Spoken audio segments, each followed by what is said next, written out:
Academy ভবনের ভেতরে তখনও আছেন তামিম ইকবাল। কথা বলা শেষে শান্ত বাইরে বেরিয়ে আসেন। আজ সকাল থেকেই ক্রিকেটারদের সঙ্গে সময় কাটিয়েছেন তামিম, যেখানে বিশেষ করে 3 অধিনায়কের সঙ্গে আলাদা করে কথা বলেছেন। ঠিক কোন কাজগুলো আগে শুরু করলে ভালো হয়, কোথায় কোথায় কতটুকু উন্নতির প্রয়োজন, সবকিছু নিয়ে খোলামেলা কথা বলার সুযোগ ছিল ক্রিকেটারদের। একে একে ক্রিকেটাররা যখন ভেতর থেকে বের হয়ে আসছিলেন, তখনও তামিম ইকবাল ভেতরেই বসে আছেন। একে একে সব ক্রিকেটারদের সঙ্গেই আলাদা করে কথা বলেছেন। গেল বছর ঢাকা প্রিমিয়ার লিগেও খেলেছেন তামিম, তাই ক্রিকেটটা ছেড়েছেন খুব বেশি দিন হয়নি। তামিম তাই জানেন কোথায় কতটুকু সমস্যা, সেই সমস্যাগুলোর কথা খুব ভালোভাবেই খোলামেলা আলোচনা করা গেছে ক্রিকেটারদের সাথে। ক্রিকেট বোর্ড সভাপতির সঙ্গে ক্রিকেটারদের আলাপ ঠিক যেমন হয়, তামিমের সঙ্গে ক্রিকেটারদের আলাপ ঠিক তেমন ছিল না, বরং বেশ লম্বা আলাপ হয়েছে এবং সেটি প্রাণখোলাভাবেই।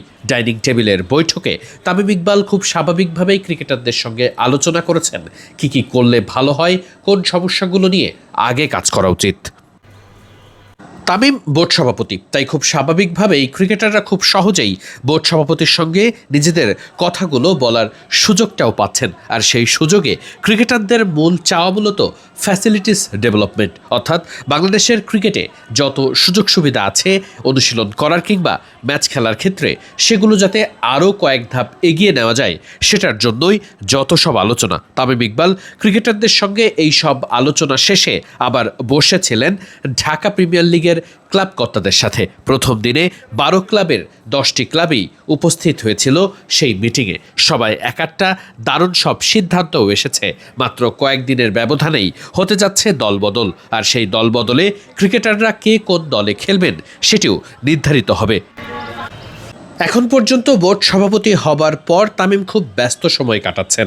অনেকেই বলছেন এমন একজন সভাপতি যিনি কিনা ক্রিকেটার কিংবা ক্রিকেটের জন্য ভালো কিছু করার সবথেকে বড় সুযোগটাই পাবেন। তামিম সেখানে কতটা মন রক্ষা করতে পারবেন কিংবা ক্রিকেটের জন্য কতটা তিনি ভালো করতে পারবেন, সেটা সময় উত্তর দেবে। তবে এখন পর্যন্ত তামিমকে নিয়ে সোশ্যাল মিডিয়ার যত নেতিবাচক খবর, সেখান থেকে ঘুরে দাঁড়িয়ে তামিমের সুনাম করানোর ব্যাপারটা নিশ্চয়ই বেশ কঠিন এবং চ্যালেঞ্জিংই হবে। তবে এখন পর্যন্ত প্রথম 3 দিনে ক্রিকেটারদের সঙ্গে আলাপ করেছেন, বসেছেন সব স্টেক হোল্ডারদের সাথেই। তামিম ইকবাল চেষ্টা করছেন ক্রিকেটের দারুণ সময় ফিরিয়ে আনতে।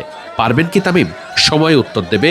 তবে এখন পর্যন্ত তামিমের চেষ্টা আছে, সেটা তো বলতেই হয়। শুরুর এই ব্যস্ত চিত্র হয়তো সময়ের সাথে কমতে থাকবে, তবে তামিমের পারফরমেন্সের কাটাছেঁড়া চলবে প্রতিনিয়তই। তামিমও নিশ্চয়ই সেটি ভালোই জানেন।